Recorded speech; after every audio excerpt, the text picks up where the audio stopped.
This is Kyle McCord, and you're listening to Austin, Felix, and Matt on the Devy Debate. Welcome to the Devy Debate. All right, boys. Are we ready to debate?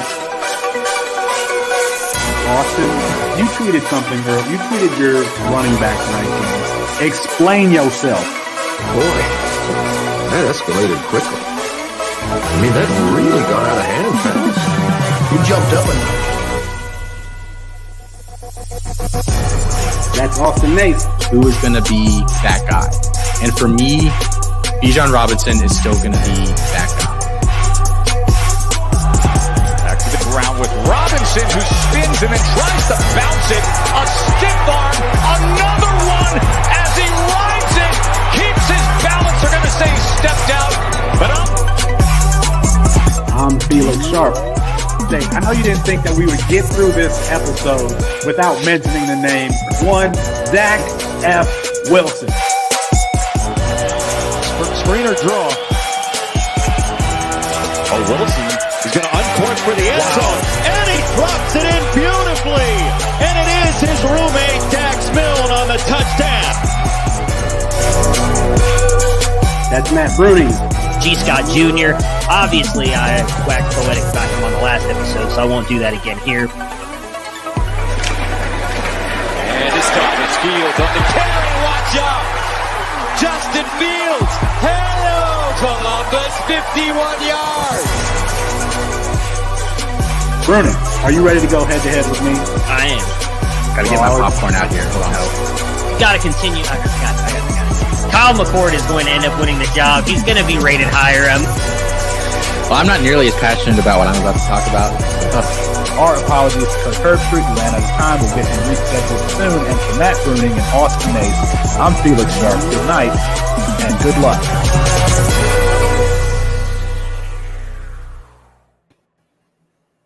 It's 9:30 Eastern time, the only time zone not to enter the transfer portal. That means it's time for the Devy Debate, brought to you by CampusToCanton.com. That's Matt Bruning, that's Austin Nace, and I'm Felix Sharp. On a committed version of tonight's show, two highly touted members of the 2020 freshman class appear to be on the outs with their schools. I reveal the cheat code to winning your C2C college side in 2022, and we play a game called What Do You Know? But we start with Mel Kipers, who is absolutely on one today, releasing his NFL draft position rankings that raised some questions. Boys, we're going to start with the quarterbacks here. According to Mel Kipers, he's got Kenny Pickett, the Pitt quarterback, number 1, Matt Corral, number 2, Desmond Ridder, number 3, Malik Willis, number 4, Sam Howell, number 5, Phil Jurkovich, number 6, Carson Strong, number 7, Hendon Hooker, the Virginia Tech to Tennessee transfer, number 8, Tanner McKee, number 9, Jaden Daniels, number 10. Now, just so we're playing it straight here, Campus to Ken, we currently have Sam Howell. This is for 2022. We have Sam Howell as the QB1, Matt Corral as the QB2, Malik Willis, the quarterback 3, Carson Strong, quarterback 4. Spencer Rattler is currently ranked the quarterback 5, but we're going to go ahead and skip him. Jaden Daniels 6, Desmond Ridder 7, Grayson McCall 8, Keaton Slovis, again, a guy who's probably not going to come out in 2022, so we'll skip him. JT Daniels 10, and I'll give you 2 more since we skipped Rattler and Slovis. Phil Jurkovich and Jake Haener. So that would really encompass our top 10. Austin,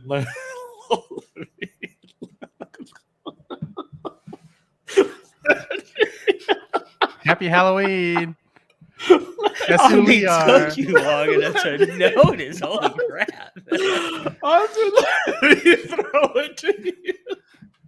Let me throw it to you since Kenny Pickett. Let's back up here. Austin and Matt are dressed like me for Halloween. That's why I lost my composure there for a second. Obviously, I do not look at the screen until I finish the intro, and so that's when I picked up that they both had coordinated costumes today. So, Austin, talk about Kenny Pickett and whether he should be the highest-ranked quarterback. I was like, man, Felix is the most composed. I know. I was sitting here like, how? I'm like trying not to laugh over here. I'm like, how the hell is he not laughing? Good times. You have to go watch the YouTube video, folks. If you're listening to the podcast, go catch the YouTube. Go ahead, yes. Austin. Yes. Okay. Kenny Pickett. So I'm a big Pitt fan. I attended that lovely institution for part of my schooling. I have not actually watched Kenny Pickett this year. Like, I've watched a couple of Pitt games. I have not watched Kenny Pickett. So I can't necessarily comment on what he's done this year beyond like just watching him casually. But what I do know about Kenny Pickett going into this year, I would have thought maybe he was picked. He's been extremely inconsistent throughout his college career. Basically a sub 60% passer coming into this season, and all of a sudden his completion percentage balloons up to about 68, 69%.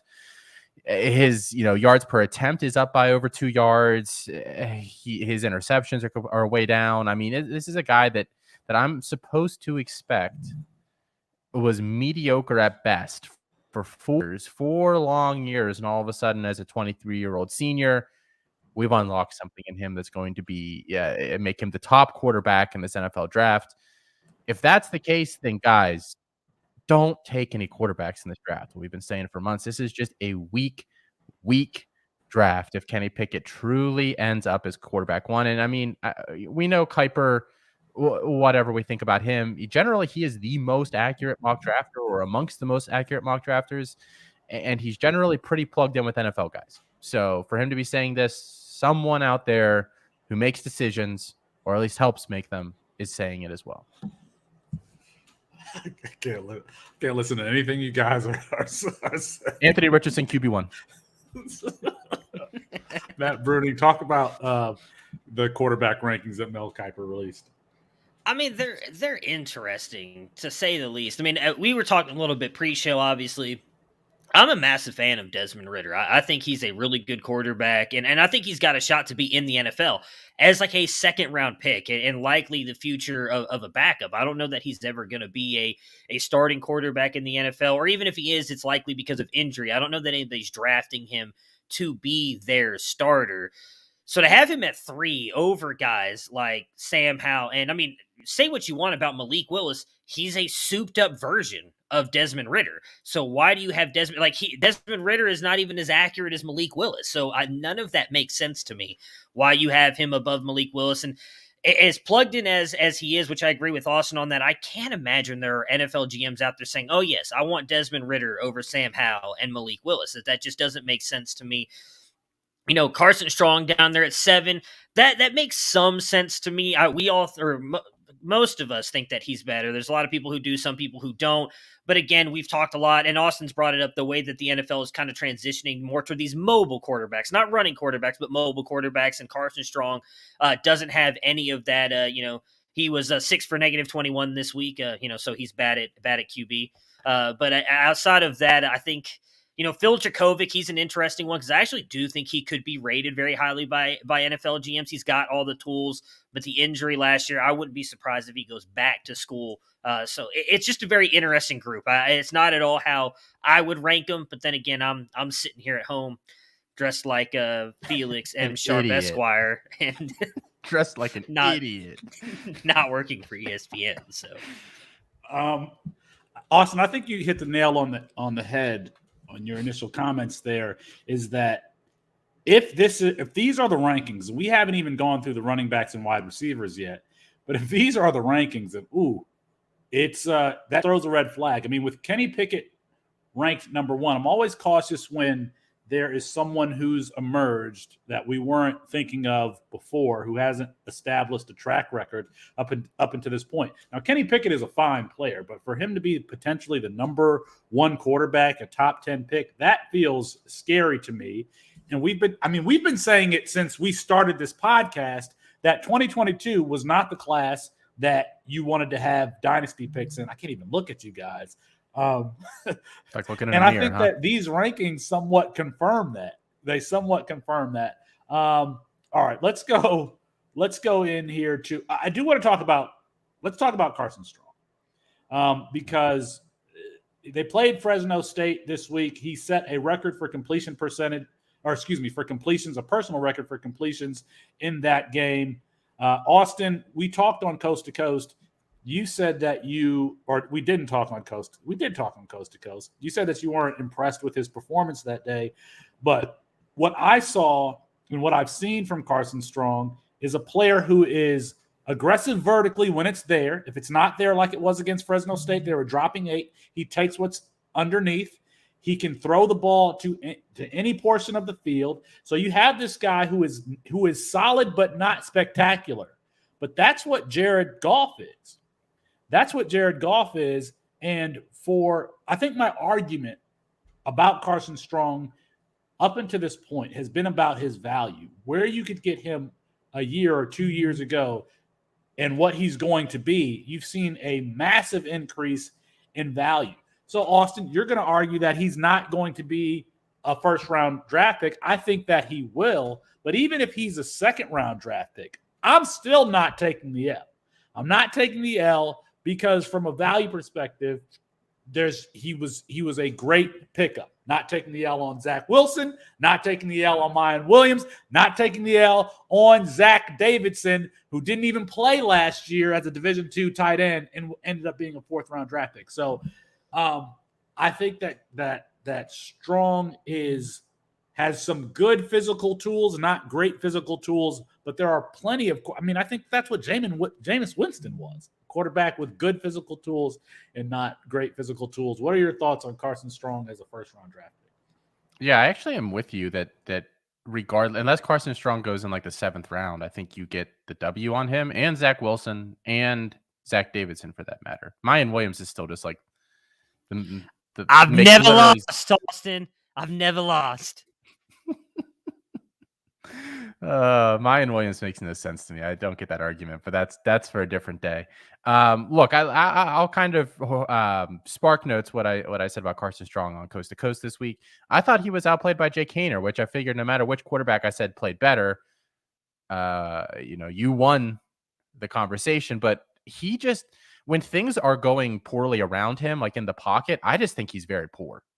Anytime you can get any sort of pressure near him, because he's so stiff that he can't like he doesn't really have different arm slots he can throw from, in my opinion. He can't really like, if there's anything off about him mechanically, I think he struggles as a quarterback and he's not mobile enough to get out of those situations. I would just be shocked if he goes in the first round. The NFL GM that takes him will not have a job within 2 years. I think it's going to be that big of a mistake because there's not in the NFL, even Tom Brady, who is like notoriously unathletic and is kind of the poster child for the pocket passer. He's okay when stuff's going on around him. He can maneuver in the pocket. He works well a little bit under pressure. I just don't see Strong being able to do that. I think he's really going to struggle in the NFL. And I don't think an NFL team is going to love him either. And the 7 here tells me that maybe that's what Kipers hearing too. I mean, I don't really know. I could be right. I mean, regarding moving in the pocket, 8:50 left in the third quarter. They ran double post to the field. He fades to his left. He's on the move and floats an easy pass to the outside post for a touchdown. It was about a 30-yard throw or something like that. And he had another throw where he had to step up in the pocket in that game and make a throw over the middle. We'll see. I'll admit this. If you have Carson Strong and the hype that we've been driving of him, and I would sell him if I could get a decent return, an NFL return. Why not? Don't just hold that value. Go ahead and get some equity back. How far off your eval of Zach Wilson is he? What do you mean? He's way off. Okay. He's way off. Okay. Way off. I just wanted to. Yeah. Because you've called them both first round quarterbacks. I didn't know. Yeah. How far apart?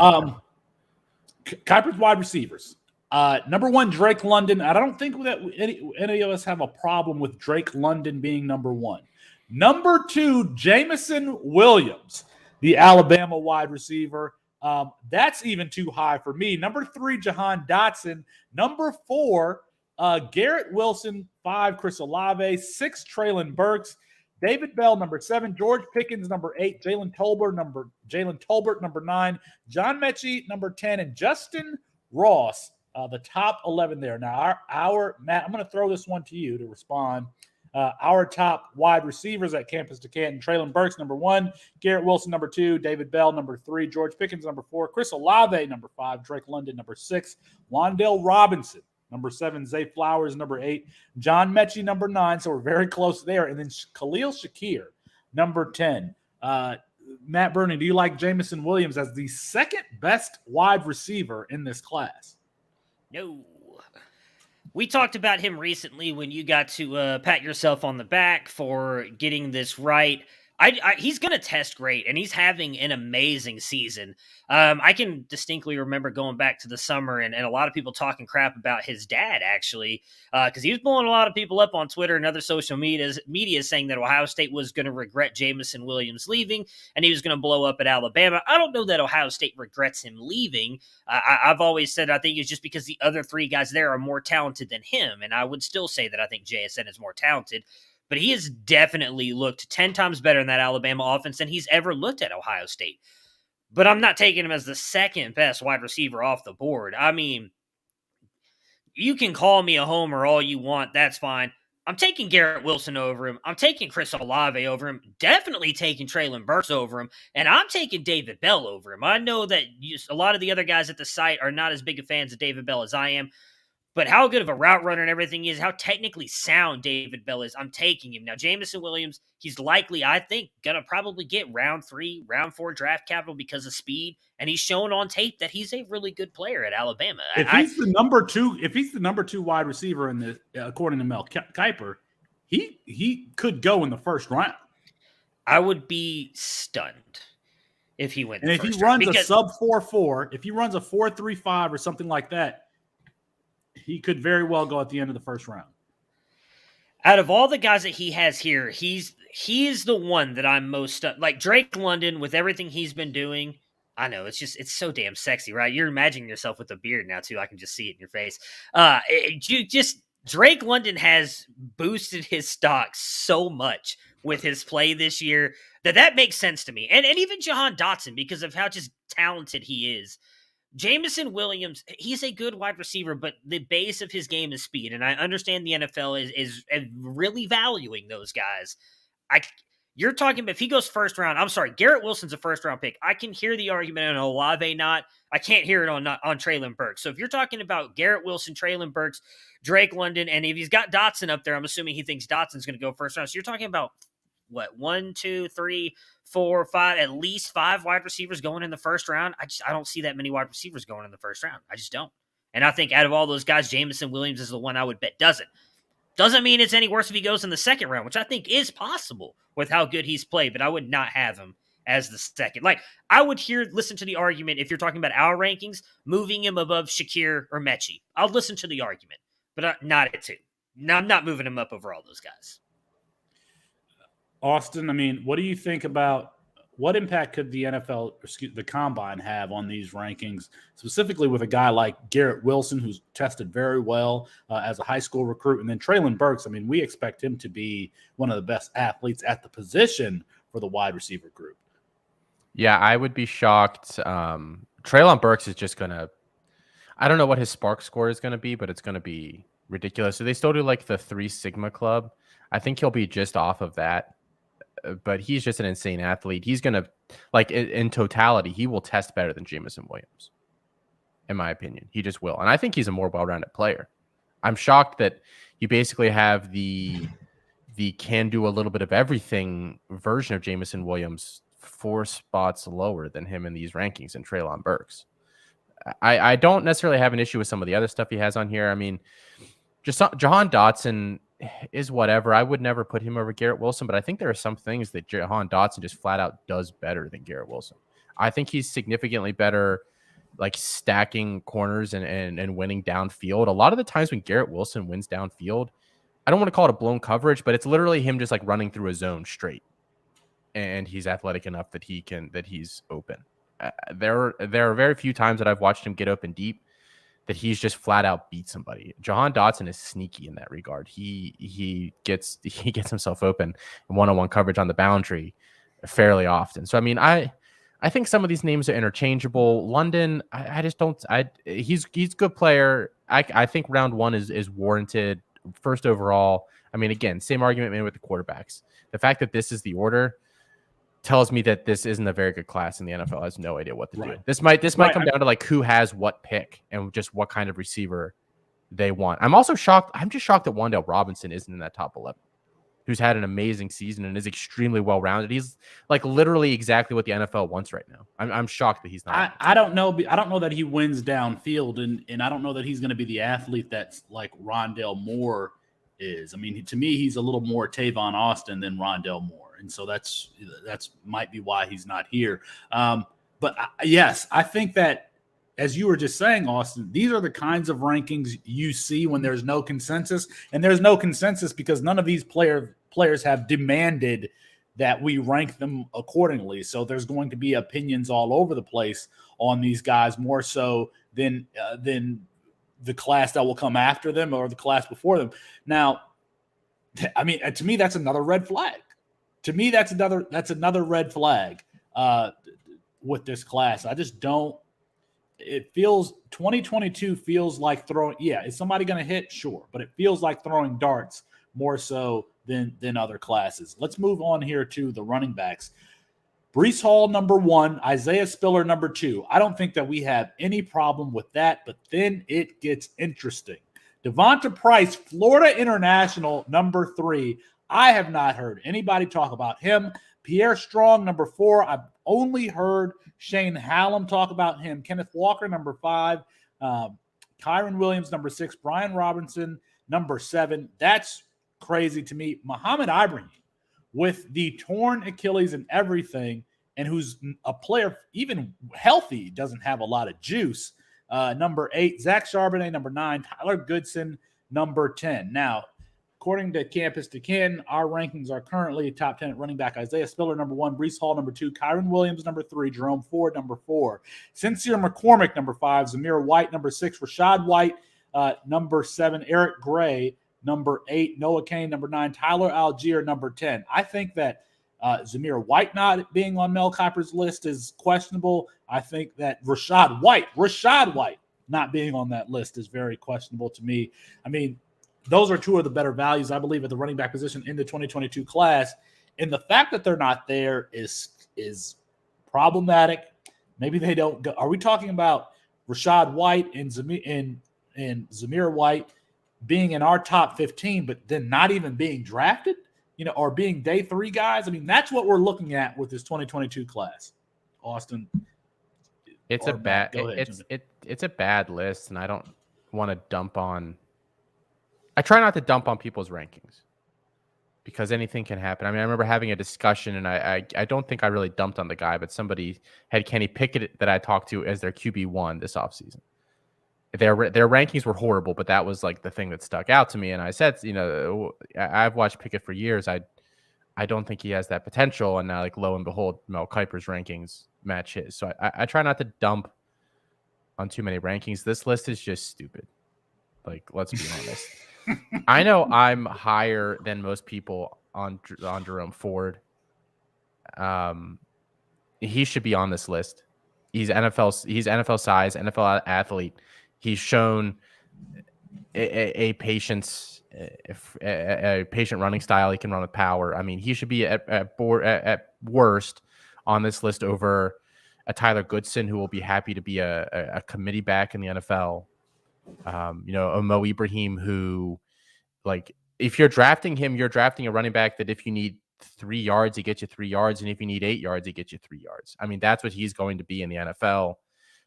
There's just a bunch of role players on here. Like, he took into almost zero account whether somebody can be a lead back. And the other issue I have with it actually is Devonta Price, who I actually do like, and I have on quite a few of my C2C rosters. His granted, he hasn't had a ton of volume, but he's a 5th-year senior, and his best season before this year was 581 yards. And this year he has 586. I mean, what are we doing here? What are we doing? Matt, let's say you have in a super flex league, let's say the draft goes according to our rankings, and you get Matt Corral and Sam Howell as the first 2 quarterbacks taken. Yeah. Would you take Michael Gallup for the 103 in the 2022 class? Yeah. Why wouldn't I? I mean, I think he's a phenomenal wide receiver. I'm kind of confused on why we're talking about Michael Gallup now, unless you're comparing. He's trying to. I'm trying approximate to value. just evaluate the value, what value exists in this class. Oh, in 2022. Like, would you take Michael Gallup over the field at wide receiver, the 2022 field? Would you no, take him my over? bad. Okay, No, that's I okay. would not. It would depend on landing spot. Probably Traylon Burks I would take over him easily. I would consider Drake London, though I am higher on him than I think you guys are. Same with Garrett Wilson. And I'd probably still take him over the running backs, but Spiller would be close for me. Because Spiller's. I talked about I wanted to see if he could do it again this year. He's absolutely done it again this year. There's no doubting what Spiller's done. He's the easy RB1 in this class in a tier by himself. And I think Gallup gives you a tad bit more upside than what Hall would give you. So Spiller would be close. I would definitely take Burks and probably London and Wilson. Because I think their upside might be more. I think I know what Gallup is. So Austin, let me throw this question to you. I'm going to just go to the wide receivers here. Michael Gallup or Drake London, who's taken in the back end of the first round?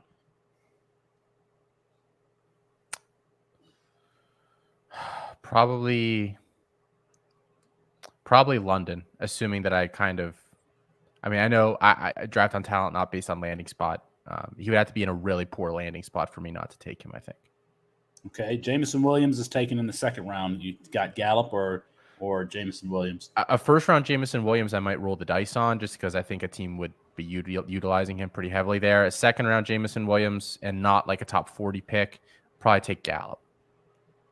Garrett Wilson, third round pick. You taking Wilson or Gallup? The odds say I have to take Gallup there, right? Yeah, I think. Yeah, and I think. Tell me if you guys agree with this. If Traylon Burks gets first round, second round, or third round draft capital, I feel like I'm gravitating towards him above some of these other guys, especially if he goes and runs a 4.4 at 230 pounds. I don't see how you would go beyond the second round. But I feel safer with him than some of these other guys. Do you feel the same way? A team just doesn't want to incur the expense of having to buy him multiple sets of gloves every game. Have you heard this story? His hands are too big. He breaks like 4 pairs of gloves a game. Like, I have that they have to special order gloves for him. So, all right, just a cautionary tale with this 2022 class. Questionable rankings all over the place. Questionable players. Devonta Price, Pierre Strong, Mo Ibrahim. I mean, that's not sexy at all. Let's move on to at least one player who is sexy, and that's Zach Evans. Zach Evans and Harrison Bailey making some noise today. Zach Evans had removed all of the mentions of TCU from his social media, and Harrison Bailey officially entered the transfer portal. Third on the depth chart to Hendon Hooker and Joe Milton. He was a highly touted 4-star prospect in that 2020 class, Matt Bruning. Let's talk about Zach Evans first here. I mean, are you concerned? Zach Evans had the tumultuous recruiting path before committing to TCU very, very late. Are you concerned about these passive aggressive antics from Zach Evans? No, because he is extremely talented. I talked a lot about this in the Discord, and I posted some on Twitter about it. I get it. He made some mistakes when he was 17 and 18 years old. Who the hell hasn't? I mean, we're not talking about a bunch of choir boys here. He made some mistakes. When do we get to move past him being a knucklehead because he got suspended for half a quarter or whatever it was because he was late after curfew? If I was suspended or punished every time I was late for curfew, you wouldn't even know me. My parents would have killed me at this point. Like, people make mistakes. He's a kid. And on top of that, it's his Instagram page. TCU is not paying him, as far as I know, to advertise the TCU Horned Frogs. Why the hell does it matter if he removed everything off of his thing? Julio Jones did it last year at the Atlanta Falcons. Guess what? He still played for the Atlanta Falcons for an entire year before he got traded. Who cares, people? You're making this way too big a deal, and you're jumping in on a kid because he's labeled as an issue or a problem player because he's had a couple off-the-field issues. If this was, I know Austin said a bunch of people went in on Ajayi Hall for his tweet. I didn't see that, so I'm going to take him at his word. But what if a CJ Stroud next year is playing for the Buckeyes and Quinn Ewers buttes him out, and then he deletes everything off of his Instagram of the Ohio State Buckeyes? Is everybody going to jump in and be like, oh my God, look at CJ Stroud. He deleted his shit off Instagram. No. Nobody's going to say a damn thing. No. Because that means they're probably leaving. That's news. But why does that matter? If he transfers, he transfers. Same thing with Zach Evans. With Zach Evans, I mean, it's part of the picture. And yes, he was kicked off the team or something like that as a senior for a cell phone incident. So, I mean, it's not this instance in a vacuum. We have to consider the entire picture with Zach Evans. And so in C2C leagues and Devy leagues, it's all about risk. And Zach Evans presents some risks that Bijan Robinson doesn't, that Jahmyr Gibbs doesn't. So, yes, it should be considered, Austin. I mean, am I off here? So, does his value outweigh the risk, though? Let me ask that. Probably. The supposed risk. I mean, we said the same thing about Eric Gilbert up until a certain point this offseason, too, though, didn't we? But that's different because we knew his stuff was academic and he transferred like 6 times in a month period. That's a little bit different. Like, I think the first 4 or 5 months of it were rather innocuous. You know, he opts out. Rumor is he's homesick. He wants to go back home. He says he wants to go to Florida, and then we hear no news for a long time. Like, at that point, you're like, he just wanted to go back home. And I think you're saying the same thing about Zach Evans. You know, he's just a little off. But just 24/7 has called his recruitments one of the craziest of all time. He got suspended in the state high school championship game because he's a fucking idiot. And then during his recruitment, like, he dropped the top 5. Half the schools in the top 5 weren't even recruiting him. Like, he just dropped the top 5 with a bunch of schools that didn't want him. He famously said like he was never going to go to a Texas school, and then visited all the Texas schools and ended up at a Texas school. He got suspended earlier this year. He signed with there were just so many issues with him. I think, you know, we talk about on the Campus to Canton pod, like, is somebody immature or is he a knucklehead? He really straddles that line at times, and that's a dangerous game to play. Because if you want Zach Evans, and I'm actually buying after this like scenario, so I'm not saying I'm not selling Zach Evans, but you're paying an awfully big price for a guy that might not do anything in the NFL because he's kind of an asshole, and that's kind of a scary proposition. If he was just some, you know, 4th round pick or whatever, then fine, you can invest in him. It's a heavy price to pay. I'm still buying him.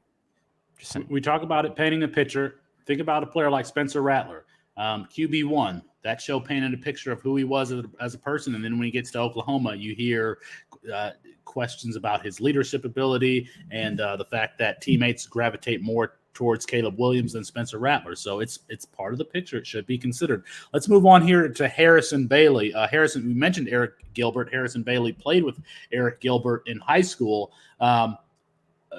Of the teams that he received offers from that he could realistically go to, guys, let me know what you guys think. Appalachian State, Auburn, after losing Bo Nix, or he could potentially back up Bo Nix for a season. Florida State, Georgia Tech, Mississippi State, and then Ole Miss potentially compete with Luke Altmaier for the starting quarterback job after Matt Corral leaves.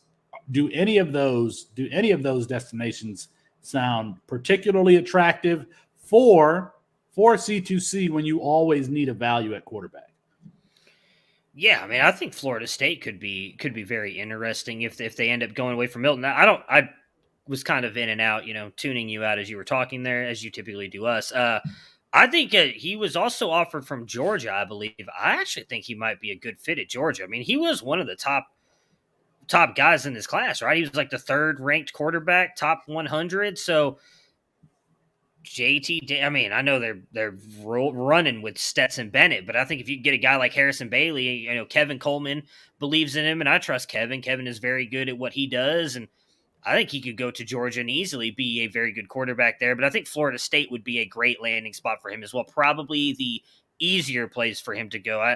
Appalachian, I don't think he wants to go to an Appalachian State or a Georgia. I know. It's just like it's so sexy. I got it. I know. You don't have to hide your smile. But anyways, I don't think he takes that step down. My bet would be a Florida State, or I really could see him going to like a Georgia, staying in the SEC and playing in that offense with that defense helping him as well. I don't think Georgia wants him. They have JT Daniels, Stetson Bennett's look fine. They have Gunnar Stockton coming in this year, who's Brock a significantly QB1 better quarterback. Brock Vandegrift's there. I mean, he's like the so QB7 is Carson on the Beck roster. and Jackson Muschamp. Yeah. So yeah, if we're naming all the quarterbacks on the roster, yeah, Brock Vandegrift, yeah.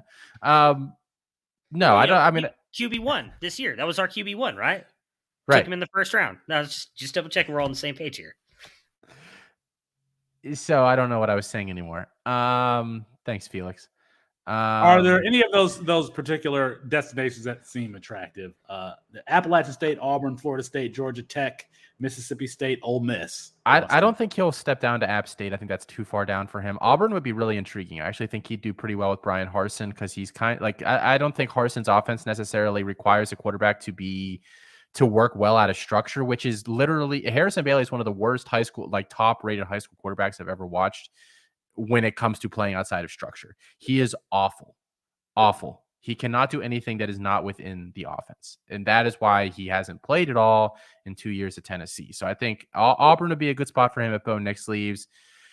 Georgia Tech, I don't know. It's close to home, but it doesn't really seem like him. Mississippi State, I think Leach has his guys. And Ole Miss, I think we just think that Lane Kiffin can make any quarterback look good. I don't think that's the case, and I think that the offense that he runs, unless he's willing to completely change the system, fits it all. Mm-hmm. Because it asks Matt Corral to improvise a lot, and again, I don't think Harrison Bailey is capable of that at all. So I think I don't even know if any of those schools besides Auburn really match him. Well, audience, let us know what you think as far as Harrison Bailey. Where would you like to see him land? And is he going to be relevant?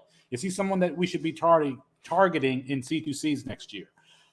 Boys, let's move on to our game for the evening. This game is called What Do You Know? Each of us has 3 or more statements of something we claim to quote-unquote know about college football with a Devy C2C spin. We will each make the statement and provide the analysis for why we know it, and then we're going to be judged by our peers. All right, Matt Bruning, you were very prepared for this one tonight. So why don't you start with your first? Yes, we will all be judging ourselves here through this. So my first one, sticking on brand with No Ohio State. I know that 2 of the current No Ohio State quarterbacks will play against each other in the national championship in the next 3 years. CJ Stroud ends up keeping this job next year. I truly believe that Quinn Ewers and Kyle McCord will transfer. We've talked about this multiple times. No, Ohio State has just done such a horrible job with this, and just Ryan Day, he's been bad. I don't really know. It hurts to talk like this, but I got to stay in character. So I think both of those guys will transfer out, and as we've talked about many times, just with Kyle McCord alone, he could start on 90 to 95% of college teams. We've seen this year these teams are much closer than we thought they were coming into these previous seasons. There's not really a lot of quarterbacks that we all trust that can take teams over the top. I think Kyle McCord could go to an LSU and immediately make them a title contender. Same thing with Georgia. And then we're talking about Quinn Ewers, who I believe he's better than Kyle. That if he goes anywhere, he's going to do the same thing as well. So I know, Felix. I'm sorry. I didn't mean to say that out loud. That's why I whispered it, just in case, people are watching.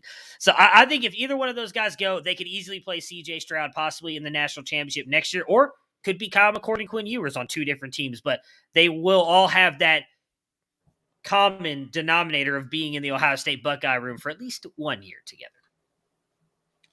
I'm not going to act like I don't like Kyle McCord. I like aggressive drop back passers, even if they're not necessarily scramblers. And he is that. I mean, he has an NFL arm today. But where is he going to go that he would be make a team a national championship contender? I don't see that. Austin, is Matt Bruning correct here? This is just lazy. It's just absolutely. It is lazy. Very on brand. Yes. It's very I gotta have at least one on brand one. To be honest, I don't think it's outrageous. It's not. That's why I mean, whichever of those two ends up in the portal, some coaches are just going to be sitting there rubbing their hands together. I mean, let's be clear about that. I think, the day that Kyle McCord or Quinn Ewers hits the portal, they both field 70 phone calls. So I don't think it's ridiculous. Well, let me ask you this. What if one of them were to go to Oregon with that defense? All of a sudden you have a quarterback who can actually pass the ball, and like Anthony Brown, you could probably easily run through the Pac-12. Then you have to win one game to make it the national championship. Like, that's my point. It's not as difficult as you may think. Like, I get if one of them were to go to LSU, you still got to get through Bama and Bryce Young, which is not going to be easy. But I think it's very possible. Yeah. Well, we'll see. We'll see if that comes to fruition next season. Matt Bruni. All right, Austin, give us your first thing that you know. Give us yours. So, keeping with the theme of incoming freshman running backs, Matt and I have done some YouTube videos the past couple of weeks on these guys. I know that Jadon Blue is the next Travion Henderson / Bijan Robinson. Jadon Blue is my top running back in the class. He opted out this year, so he will not be helping his stock anymore. One of the best high school running backs I've ever seen. And the thing that we talk about, especially with Bijan, but also with Travion, is they play under control so well. The footwork, just their ability to have that feel for running the ball. They both have it in spades. Jadon Blue has the same skills. He will be the top running back in this class. If Bijan opts out, I expect Jadon Blue to have that Texas job by about week 5 or 6. Pretty much locked up. So he is the next of that ilk. And I bet he'll probably return kicks or something to start the year like Bijan did. Did Travion return a couple too? Yes. Travion returned a couple. Jameer Gibbs' first touch was almost a kick return for a touchdown. I can't really evaluate your first statement just because I haven't watched Jadon Blue. The only thing I know about him is that he was good enough to sit out his senior year of Texas high school football. And speaking of sitting out, that's going to be one of mine later on. All right. Let me move on to my first thing that I know. And I know that Anthony Richardson will be a Heisman finalist in 2022 after taking over as the starter. This guy has 28 carries for 348 yards on the season. That extrapolates to 835.2 yards over a 12-game season. He's only played 21% of the offensive snaps this year. So you're talking about a near 1,000-yard rusher with 21% of the snaps. He's the second leading rusher, even only having played 5 games, second to Emory Jones. He hasn't played two games because of a hamstring injury. I think that every time we see this guy play, we see him improve. Dan Mullen's offenses have put up numbers. And think about when Kyle Trask was there, all the offense. He had Kadarius Toney. He had Kyle Pitts there outside. I can't remember the other wide receiver, the senior wide receiver who was out there. They had tons of weapons there.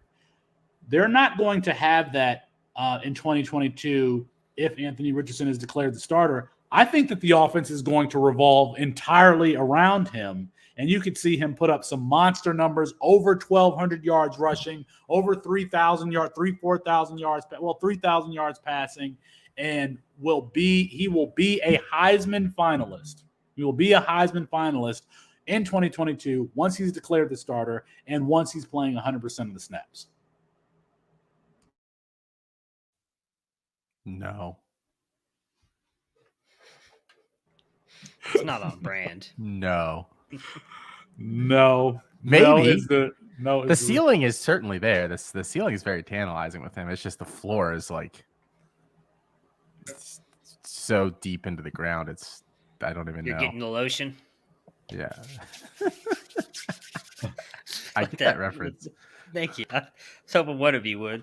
Anyways, so on to my next one. It takes the lotion, it puts it on the skin, deep into the hole, into the ground. Come on now. All right, I'll just move on to my next one. Much like that obscure, that's not really obscure movie reference. Silence of the Lambs. That's not obscure. Felix, I didn't get it. I didn't get it. I've never seen Silence of the Lambs. So well, it makes sense why you did. There's your homework for next week, son. I know that two of the top prospects from Oklahoma will transfer and play somewhere else in 2022, and I am talking about Spencer Rattler and Eric Gray. I don't think either one of them come out this year, and I think with Gavin Sawchuk and Raleek Brown coming in there, I think both of them could push Eric Gray to possibly become part of that. I don't think either one actually starts, but pushing for that. I don't even know if Kennedy Brooks comes out this year. I think both Spencer Rattler and Eric Gray transfer at the end of this season and will be playing somewhere else to rebuild their stock before the 2022 draft. Or sorry, 2023. I question whether we had Eric Gray ranked so highly, and I question whether or not he's an NFL running back. He's not necessarily explosive for a guy who's going to be used in a committee pass catching like type role. And I'm just like, he's drafted way too highly this year. And moving to Oklahoma, we thought it would send his value skyrocketing, and it really had it. It was a really interesting story. Can he transfer again without having to sit the year? Like, I know they were giving a one-time waiver. Can he do a second time? Don't know. I don't think he should be able to. I mean, I think so, because I think last year it was a COVID thing that allowed you. I don't know if that actually counted as your one free transfer, because that got put in after the season.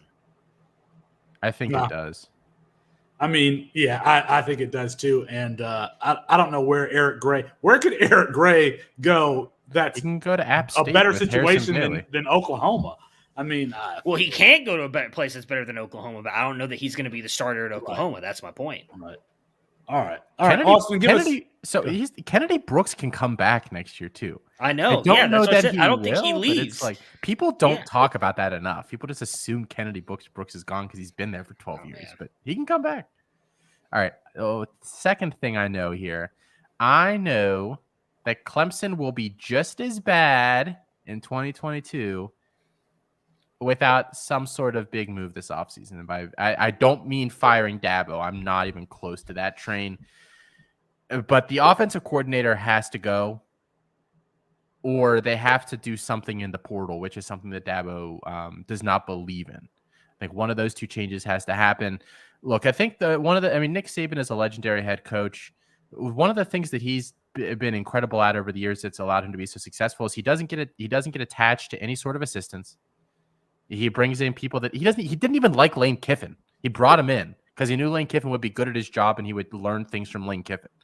Dabo, he hires a former player with like no credentials to be his offensive coordinator because he likes him. He's been horrible as an offensive coordinator the last 2 years. That offense is 119th in the country. The only Power 5 schools below Clemson in offense this year, in like total team offense. Oh, my screen reset here. Are Vanderbilt. Hold on here. The only schools below them that are Power 5: Northwestern, Kansas, Vanderbilt, Colorado, and Arizona. I would be willing to bet that if you combine all those rosters, they have the same. They have no 5 stars. Clemson is flooded with them. I mean, something has to give there at Clemson, or they're going to lose 3 or 4 games again. Yeah, they got to be able to open that offense, and that doesn't look to be. I mean, they would have to really make a splashy hire and do something that's out of character for Clemson for that to be the case. All right, I'm going to go to my second statement that I know, and that's that Bijan Robinson and Kayshon Boutte are not going to play in 2022. First of all, there's no reason for them to. Neither one of them can improve their draft stock next year. They are going to be the number 1 players at their position. I don't think that there's any question about that, especially in the case of Kayshon Boutte, who is already injured. He's seen 2 teammates go out for the season with injuries. And quite frankly, I don't know that LSU is going to be a national champion or playoff contender next season. He can get NIL money, go ahead and start getting ready for the NFL draft. I've said this before on the show. At the end of the season, we're going to hear, sometime in the spring, both Bijan Robinson and Kayshon Boutte will announce that they are not going to be playing in the 2022 season and that they will prepare for the NFL draft. We'll see. I still find that hard to believe, but My third one here, I know that Calvin Austin III is going to impress this draft season and be at least a third-round draft pick. I think he's going to go to the Senior Bowl. He's going to produce very well there. I think he's going to test very well. Just point out some of the guys in his range here. Tavon Austin, 5'8", 176, the 8th overall pick. T.Y. Hilton was drafted in the third round, 5'9", 180. Cole Beasley did go undrafted, 5'8", 180. Jamison Crowder went in the fourth round, 5'8", 180. Rondale Moore, second round, 5'7", 181. Tutu Atwell went in the second round this year at 5'9", 155. Calvin Austin, currently 5'9", 162. I would argue he's likely the fastest out of all those guys. He has produced extremely well these past 2 seasons. I think if he goes out there and smashes at the Senior Bowl and tests very well during the Combine, he is going to be at least a third-round draft pick this year. That's an interesting one. I could see it. He's versatile, too. Yeah, I mean, he's taken a couple sweeps and stuff this year for touchdowns. Yeah. Yeah, and like you said, Matt, those are the type of players that we saw the NFL gravitate towards in this last draft. All right, Austin, give us your last thing that you know. Give us your last one. I know this one more than anything else I know in my entire life. I know that Spencer Rattler should not go to Ole Miss or wherever else Lane Kiffin is next year. Spencer Rattler is a strong personality. I think by this point we've all picked up on that. Lane Kiffin is a strong personality. Guess what generally does not work well together, especially when they're not kind of those kindred. They're going to butt heads wherever he goes. They are not going to get along. Lane Kiffin is going to want him. He allows Matt Corral to be himself, but he still has to kind of submit himself to what Lane Kiffin wants. Spencer Rattler is not going to do that. He wouldn't do it for Lincoln Riley. You think he's going to go do it for Lane Kiffin? No, he's never going to do that. He wants to go someplace. He needs to go someplace where the coach is kind of going to just let him do his own thing, which is also not good for his development. But I can't see him and Lane Kiffin coexisting. I think that will just be an absolute train wreck. I don't even know Lane. I don't think Lane Kiffin would want him, to be honest. He wants a fiery guy, but that's not what Spencer Rattler is. He's going to take Kyle McCord when he goes to LSU. Would be a better fit than Spencer Rattler. I don't disagree. All right. My last thing that I know is that Josh Simon, the Western Kentucky tight end who also lines up in the slot, he's going to be the cheat code that we all thought Jaleel Billingsley would be in 2021. Josh Simon will be that in 2022. He only played 1 game, but he averaged 24 yards a catch, had 3 for 73 and 2. I just remember I have him rostered in a lot of places. Knowing what Western Kentucky is doing with that offense, bringing in Bailey Zappi, Jarrett Stearns. They are absolute league winners this year on the college side of your Campus to Canton roster, bringing over that offense from Houston Baptist. Well, Josh Simon was trending towards being one of the top tight ends and an absolute difference maker for you on the college side. But he could potentially be an NFL player too. He's productive in his first and second seasons. His dominating rating in yards per team pass attempt in his first and second seasons, all over Jarek's magic line, goes down with a knee injury. I mean, and I think that people will recognize his value in that system next year, but he still may be underrated. You get him in and he's still scoring 20 points a game from the tight end position. That's possible. Think about what Jarrett Stearns is doing for that offense. Josh Simon, absolutely the cheat code in 2022. Austin's shaking his head. Do you think he comes out this year? No, not at all. You think he goes back? Okay. Yeah, he goes back. I mean, yeah, we only played like half a game this year or something. I don't even think he played a full one. Yeah. So 3 for 73 and 2 in that game.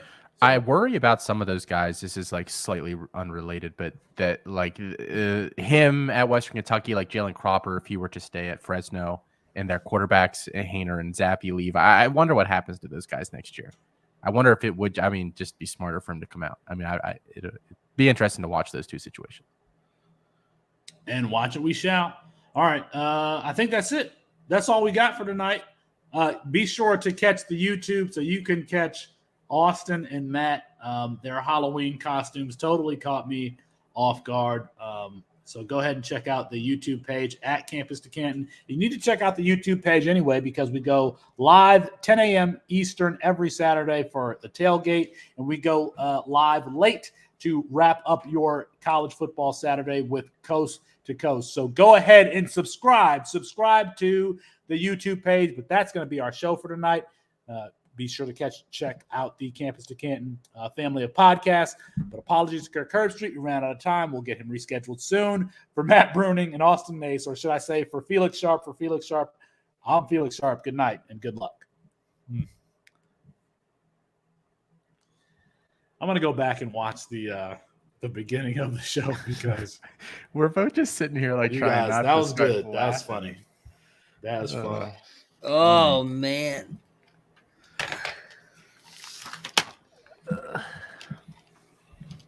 Oh, shit. Well, that was I don't hear painful. anything. Austin Oh, can you not hear me anymore? Okay. Yeah, you That was guys very. are- That was painful. That was a good one. That was, My eyes are not whose adjusted. idea was that? So I can't Austin, hear you. What the heck happened? The can audio. you hear me, Austin? Yeah, I can hear you. Oh, okay. Is that me? Can you hear us, Felix? What the heck? Felix? Seemed like it. Huh. Wonder if his headphones I'm died or gonna something. go in and I'm gonna come back in.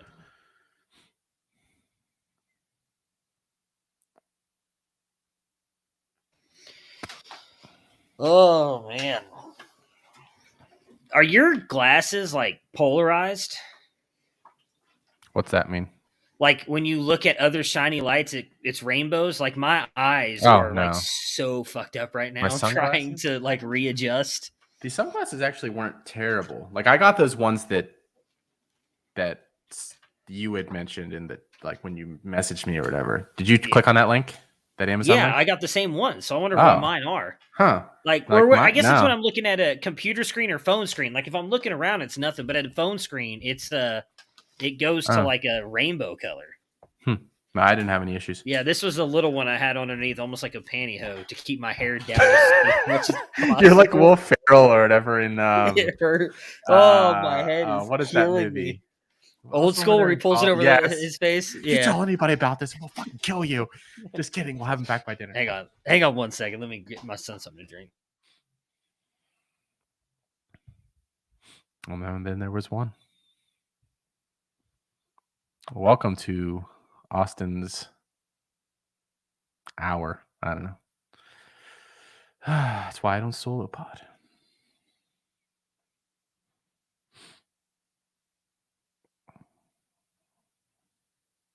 Anybody watching have any questions for us? So I don't just sit here looking like an idiot. Yeah.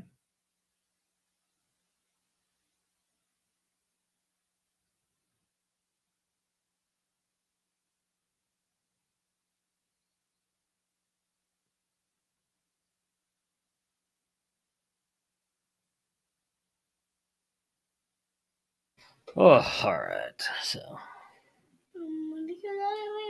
Here. yeah. Where's that here? Daddy. It's because you put it on backwards, bud. Oh, man. That was good. The kid's putting the thing on. Yeah, he's got the bald cap on, yeah.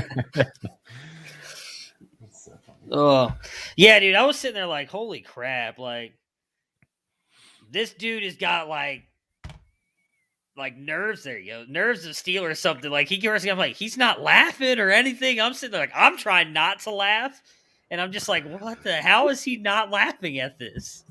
You know, I don't look at the screen. I didn't know. I did not look at the screen until I'm done reading the intro. I was really hoping you would just open it up and just start laughing. Like you start wouldn't even be able to laughing, get through the first line. That's what I was hoping.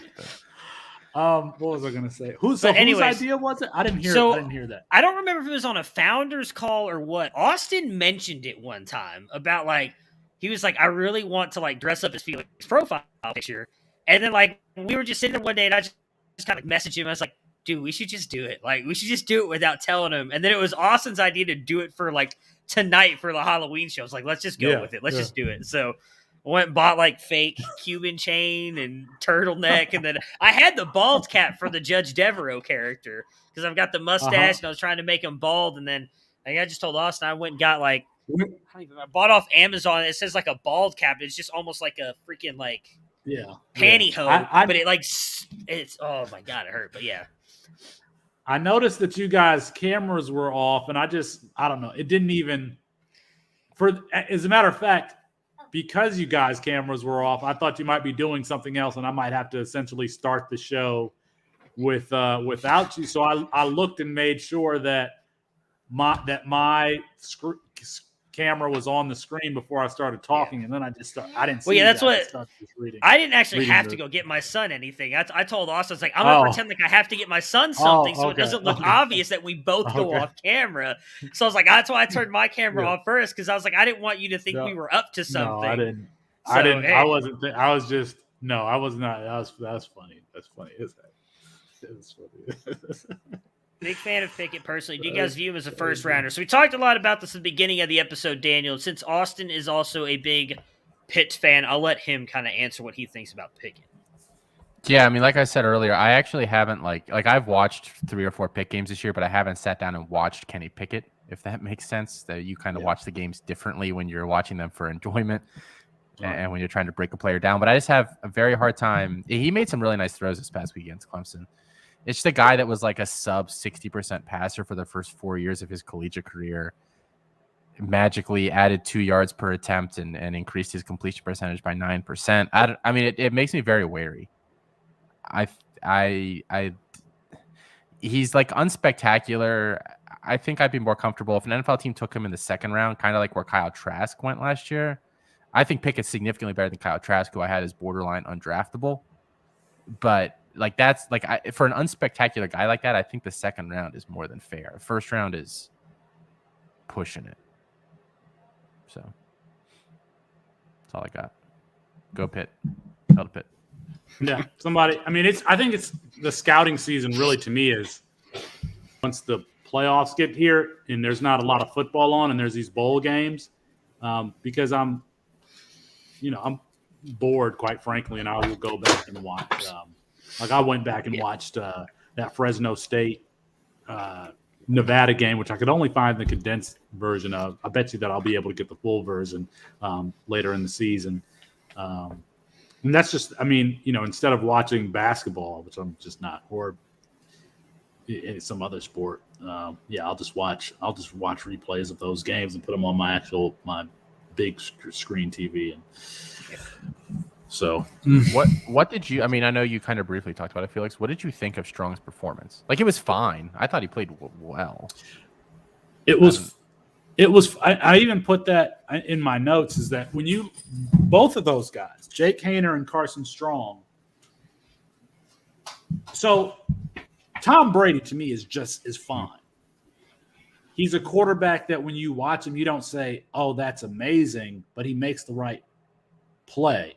And I think that's what, obviously on a farther end of the spectrum, on another end of the spectrum, that's the type of quarterback that both Haener and Carson Strong are. Obviously, Carson Strong can't move the way Jake Haener does. But, yeah, he drops back and he'll throw a 12-yard out, hit it. He'll throw an 18-yard comeback, hit it. The thing with him, the thing that's weird with Carson Strong is sometimes I see like NFL velocity on his throws, and sometimes I don't. But it'll be a throw where he's on the left hash and he's throwing outside the numbers to the right side. So that's a really far throw, even if it's a 10-yard throw. I mean, even if it's a 10-yard out, it's still like a 30-yard throw. But he'll throw it with like no zip on the ball. And I don't know. Sometimes I don't know if that's because he's doing it intentionally because, the cornerback is way off and he's trying to provide a catchable ball, because I definitely see him do that closer to the line of scrimmage where he's taking heat off of it so it can be caught. But the thing that made me think of him as a first-round quarterback is, yeah, he's only a drop-back passer, but he's got one of the strongest arms in the country.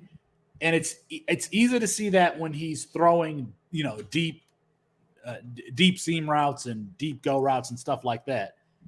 But if he's not putting, real fastballs on those outs, on those deep comebacks, then he's not going to be, if he's not going to be a first round quarterback. And so it is important.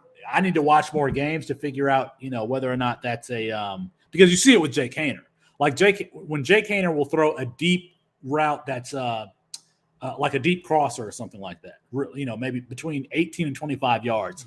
He has to put air under the ball because he doesn't have the arm strength to just zip it in there. And sometimes Carson Strong, he doesn't have to put air under. He can just zip it in there. But then I was watching the Fresno State game, like, ooh, yes, he just threw an 18-yard comeback, but I didn't see as much velocity as I wanted to see. So that's that's what that was my thoughts from that game. I still really like Jake Haener, though. I just think that he made a couple of throws in that game. The thing is that Fresno State runs this play where they run. I don't know if it's a RPO or if it's just a play action play, but they like to get their field wide receiver one-on-one on a hitch, and but it'll just be like a 5-yard hitch. And I saw them run this against UCLA. I've seen them run it all season. And yes, Jake Haener is throwing to the opposite hash, but he's throwing it relatively short pass to the opposite hash, and he has to put everything that he has into that throw. Yeah. I mean, everything that he had into that throw over. Yeah, he makes it, but I'm just like, that's not that would be easier for a guy who is going to be, a future NFL fantasy relevant player. So I don't know. That's but he just made, man, I wish if his arm were just a little bit stronger. If his arm were just a little bit stronger, I would just be like, yeah, that dude's going to be a beast. But I still like him. Matt's hair right now is just it's so good. It's so staticky too. This freaking turtleneck is all staticky, and the freaking whatever that is, pantyhose or whatever fuck this shit is, little bald cap. It's all staticky. It's just so tight, dude. Oh, I'm gonna go watch the beginning of the show because I want to see what you guys looked like when you came on the screen. Oh man, Matt's gonna rob a bank. I sent it to my friend. Did you? And he said, what did he say? He said, "LOL, you deserve that." Yeah, man, it's just so tight. Did it do a good job of blocking out the hair though? Like that was the whole. Oh, 100%. Yeah, it did. Okay. You sent that picture earlier, and I was just cracking up. Kelsey thought it was hilarious too. That's the thing. So earlier, I just had the bald cap. I didn't even have this part on. I was like, oh wait, I forgot about that other thing to kind of really keep my hair down. So because I had to go. I don't know what my son did with it. I think he took it. I cut out ear holes so I could put my ears through so that I could put the headset on. So it would it's a whole thing. I had little trace marks on there as I was cutting it up over my head real quick. The thing that makes a Halloween costume great is not having to figure out, what the costume actually is. And it was like an immediate recognition when I stopped reading the intro and looked at the screen for the first time. It's pretty good. That one, and you guys got me. You never told me, how did you guys, when we did the Petty Felix segment, how did you guys come up with the second part of that? Did I text you or did you? I text you, didn't I? Yeah, you texted me. He was like, "We got to get Felix," and I was like, "Let me pull up a couple of things," and I literally sent him a list of 50 things. We didn't even talk about so much shit on that list, all sorts of stuff. If it was even remotely technically wrong, I slapped it in this list. Yeah. So we've got more ammo if we ever want to run that segment again. All right. Yeah, we talked about it, and I was like, I need to go find I went and purposely found because you wanted to do the jazzy music for the Petty Felix person. I'm gonna go find some jazzy blooper music. Yakety sax that we can play in. And so I found something. I sent it to Austin. I was like, "What do you think of this?" And it's like, "All right, let's just roll with it." I set it up perfectly too. I had it. I knew where it was on the thing, so I knew I could go right to that point where it did the record scratch to go into the funny music, and that was good too. Well, good show. Have a good weekend, guys. I'm gonna be yeah. on a career panel tomorrow. So that'll be fun. That's where I am this weekend. Is it your law school or your undergrad? Undergrad. Okay. I'm going back, and then a couple of the professors and I are going out for beers on Friday, and then it's homecoming weekend. So like there's a home soccer game we're going to, and Okay. I've never been back to. I've never done homecoming. I never have done homecoming at Juniata, but I just like it's a tiny little school. Like I love the campus. Like you just go back and you smell the fall air, and it kind of takes you back to your prime. Do they have any sports at that school, like basketball or you said soccer? But do they have a basketball I mean, we have team? all the sports. I mean, we have a football team. Like I said They a couple do? episodes ago, like that's where Jerry Sandusky got his coaching start in like the 50s. Was at Juniata. We have like a nationally ranked volleyball program. Our girls and guys have both beaten Penn State at points in the past 10 years, and they're like the top of the top. We have a really good volleyball team. But Okay. So yeah. Okay. Yep. All right, boys. Well, enjoy it. I will. We'll talk to y'all later. Try to tune in a little bit for the shows. Yeah. Hey, I'm promises. off the rest of the week, so I'm gonna upload those tonight, just so you know. So just whenever if you do it in the morning, whatever, I'll upload Devy Debate and send it to the drive tonight. Here in just a minute. Once I get perfect. If it'll be on there tonight, then I'll do it first thing in the morning. So okay, all right. I just wanted to give you a heads up. All right, cool. Oh.